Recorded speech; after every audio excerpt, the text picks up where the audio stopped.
দুধের বাচ্চা নিয়ে বাসর ঘরে বসে আছি। অনেকে বলেছিল বাচ্চাকে মা চাচিদের দিয়ে দিতে, বাসর রাত বলে কথা, কিন্তু রাজি হইনি। বাচ্চাটা একটু থেকে একটু হলেই কান্না করে দেয়। যে শান্ত করতে পারতো সে এখন আমার উপর সব দায়িত্ব দিয়ে কবরে আরাম করে ঘুমিয়ে আছে। হ্যাঁ, ঠিকই ধরেছেন, এটা আমার দ্বিতীয় বিয়ে। আমার এখনের স্বামীর নাম ফারাবি। ঘরোয়াভাবে বিয়েটা হয়েছে আজ আমাদের। আত্মীয় স্বজন বেশি নেই, গোটা 20 লোক হবে এসেছে।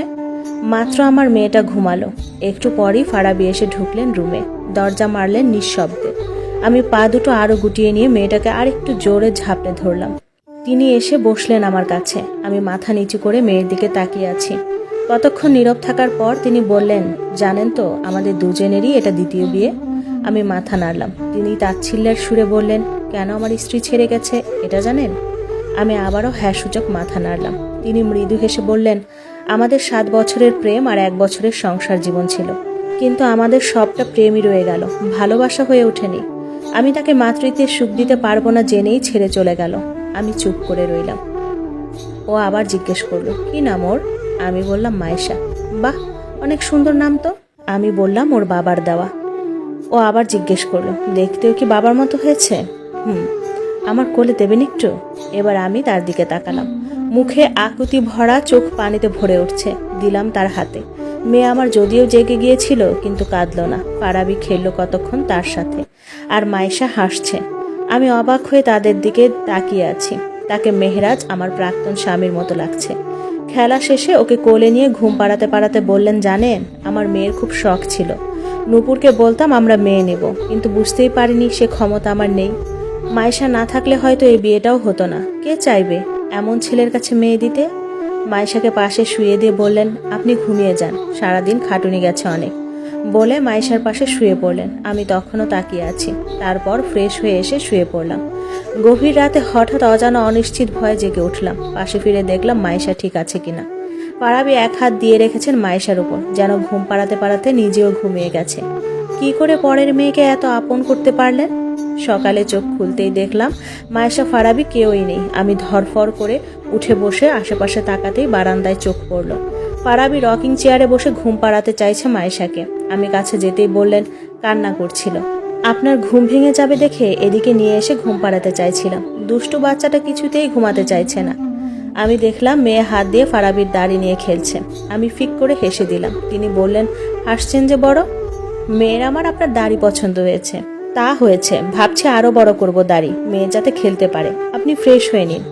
আমি মুচকি হেসে ফ্রেশ হতে গেলাম। নাস্তা খেতে বসেছি। ফারাবি বললেন, আপনি বেলের আচার বানাতে পারেন? আমি বললাম, দেখেছিলাম আমার প্রাক্তন শাশুড়ি বানাতেন, খুব ভালো। তার আচারের স্বাদই আলাদা ছিল। তিনি রুটিটা ছিঁড়তে ছিঁড়তে বললেন, আমার বেশ প্রিয় বেলের আচার। ঝোলটা আরেকটু দেব? দিন, আপনার রান্নার হাতও বেশ ভালো। আমি হেসে বললাম, রুটিটা একটু পুড়ে গেছে। তাও বলছেন? ফারাবি শেষটুকু খেয়ে বলল, ভালো হাতের পোড়া রুটিও অমৃত হয়। বলে উঠে চলে গেলেন মায়েশার কাছে। মেয়েটা ঘুমাচ্ছে দোলনায়। মাথায় হাত বুলিয়ে ল্যাপটপটা খুলে পাশে বসলেন।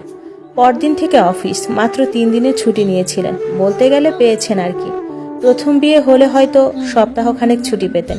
বের হওয়ার সময় জুতো পরতে পরতে বললেন, আমার খুব শখ ছিল কাজে যাওয়ার আগে বইয়ের কপালে ভালোবাসার চিহ্ন দিয়ে যাব, কিন্তু নূপুরের কাছে এটা ন্যাকামি ছিল, তাই কখনো এই শখ পূরণ হয়নি। আপনারও কি অপছন্দ? আমি লজ্জায় নিচের দিকে তাকিয়ে না বোধক মাথা নাড়ালাম। তিনি হেসে আমার কপালে চুমু এঁকে দিলেন, তারপর বেরিয়ে গেলেন। রান্না করতে করতে মেহরাজের কথা অনেক মনে পড়ল। মেহরাজেরও বেলের আচার অনেক প্রিয় ছিল। এক বসাতে একটা বয়াম শেষ করে ফেলে বলতো, কাল বেল কিনে আনবো, মাকে বলো তো আচার বানাতে। আমিও শিখেছিলাম, 1 বছর হলোও না, তাই বানানো হয়নি আর। মায়েশা যখন পেটে 3 মাস হবে, তখনই হঠাৎ কার অ্যাক্সিডেন্টে চলে গেল না ফেরার দেশে। মেয়েটাকে দেখে যেতে পারেনি। আমরা নাম ঠিক করে রেখেছিলাম। ওর পছন্দের নামটাই দিলাম আকিকার সময়। কত ঝগড়া করেছিলাম নাম নিয়ে ওর সাথে। চোখ দিয়ে কয়েক ফোঁটা পানি গড়ালো। সেগুলো টুপ করে পড়ার আগেই ফোনটা বেজে উঠল। তাড়াতাড়ি গিয়ে দেখি ফারাবি কল দিয়েছেন। ধরতেই বললেন, কি করছেন? নাক টানছেন যে, কাঁদছিলেন নাকি? আমি নাকটা মুছে নিয়ে বললাম, পেঁয়াজ কাটছিলাম। ও, রান্না করবেন তাহলে? আমার মেয়ে কি করে? খেয়ে দিয়ে ঘুমাচ্ছে এখন।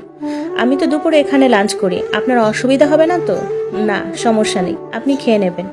আপনিও কোনো ফাঁকিবাজি যাতে না করেন। খেয়ে তারপর কাজ থাকলে করবেন। আচ্ছা, রাখছি তাহলে। ফারাবি ফোন কেটে দিলেন। আমি রান্নাঘরে যেতে যেতে ভাবলাম, দুজন মানুষ কি করে একই হয়? রাত 8টায় বেল বাজলো। আমি মায়েশাকে কোলে নিয়ে টিভি দেখছিলাম। গিয়ে দরজা খুলে দেখলাম ফারাবি দাঁড়িয়ে আছেন, ঘেমে আছেন পুরোটা। আমি দরজা খুলতেই যেন হাফ ছেড়ে বাঁচলেন। সোফায় বসতেই ফ্যান ছেড়ে দিয়ে 1 গ্লাস পানি এনে দিলাম, সেটা খেয়ে ফ্রেশ হতে গেলেন। আমি সোফায় বসে আছি। তিনি ব্যাগ থেকে 5টা বকুললতা বের করে বললেন, আম্মুর কাছে শুনেছি আপনার নাকি বকুল পছন্দ, তাই আনলাম। সে একটা লতা গিয়ে মায়েশার হাতে লাগিয়ে দিয়ে বললেন, এটা আমার মেয়ের। বাকি 4টা লতা আমার খোপায় লাগিয়ে দিয়ে বললেন, আর এগুলো আমার মেয়ের আম্মুর। আমি লজ্জায় মুচকি হাসলাম। তিনি বললেন, লজ্জা পেলে আপনাকে দেখতে বেশ সুন্দর লাগে। 7 মাস চলছে আমাদের সংসারের। ফারাবি বেশ খেয়াল রাখেন। আমার টুকটাক ভালো লাগাগুলো তিনি বেশ গুরুত্ব দেন। আর মাইশা বলতে পাগল। মেয়েটাও বাবার কোলে কোলে ঘুরে বেড়ায় যতক্ষণ বাসায় থাকে। অফিসে গেলেই মেয়ের কি কান্না। এখন হাঁটতে পারে একটু আধটু। কলিং বেলের শব্দ পেলেই সব ফেলে বসার ঘরে চলে আসে বাবার কোলে ওঠার জন্য। ভালোই কাটছিল। এর মধ্যে হঠাৎ তার প্রাক্তন স্ত্রী এসে হাজির। আমি তখন রান্নায় ব্যস্ত, প্রায় শেষ। জুম্মার নামাজ পড়ে এসে মেয়েকে নিয়ে খেলা করছিলেন তিনি। তখনই কলিং বেল বাজলো। দরজা খুলতেই নূপুর এসে ঢুকলো। ফারাবি চুপ করে চেয়ে আছে তার দিকে। নূপুরকে বেশ বিধ্বস্ত লাগছে। ঢুকেই ফারাবির দিকে কাঁদো কাঁদো হয়ে এগিয়ে এসেছিল জড়িয়ে ধরার জন্য। তিনি মায়েশাকে কোলে নিয়ে 2 কদম পিছিয়ে গিয়ে বললেন, কেন এসেছো? একটু ঠাঁই পেতে এসেছি ফারু। দুঃখিত, এটা কোনো আশ্রয় কেন্দ্র নয়। প্লিজ ফারু, আমাকে ফিরিয়ে দিও না। রায়হানের সাথে বিয়ে হওয়ার পর বুঝেছি আমি কি হারিয়েছি। ও আমার সাথে খুবই বাজে বিহেভ করে। ওকে ডিভোর্স দিয়ে আমি ফিরে আসতে চাই ফারু। সরি নূপুর, আমি আমার মেয়েকে ছেড়ে থাকতে পারবো না। তাহলে রেখে দাও ওকে। এমনিতেও তো তুমি বাবা হতে পারবে না, আমরা দুজন ওকে মানুষ করব। এবার বেশ রেগে গেলেন ফারাবি। বললেন, তোমার মতো স্বার্থপর মেয়ে আমি দুটো দেখিনি। যখন সময় ছিল তখন নিজের স্বার্থ দেখে আমাকে ভেঙে চুরে চলে গিয়েছিলে। আজ এসেছো ফিরতে, তাও আমার স্ত্রীর সামনে এমন কথা বলছো। আর যাই হোক, সে তোমার মতো নয়। আমি বেশ সুখে আছি। তুমি সুখে নেই, এটা তোমার সমস্যা। এখন আসতে পারো। তোমার মতো মানুষের ছায়া আমার সুখের সংসারে পড়ুক আমি চাই না। চলে যাও। নূপুর অনেক আকুতি মিনতি করতে চেয়েছিল, কিন্তু ফারাবি সুযোগ দিল না। তাকে গলাতে না পেরে হতাশ হয়ে বেরিয়ে গেল নূপুর। বিকালে বারান্দায় মায়েশাকে নিয়ে দাঁড়িয়েছিল। হঠাৎ আমার হাত ধরে বলল, আমার সাথে এসো তো।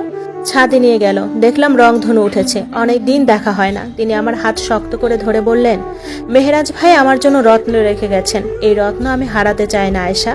বলেই মায়েশার আমার কপালে চুমু এঁকে দিলেন।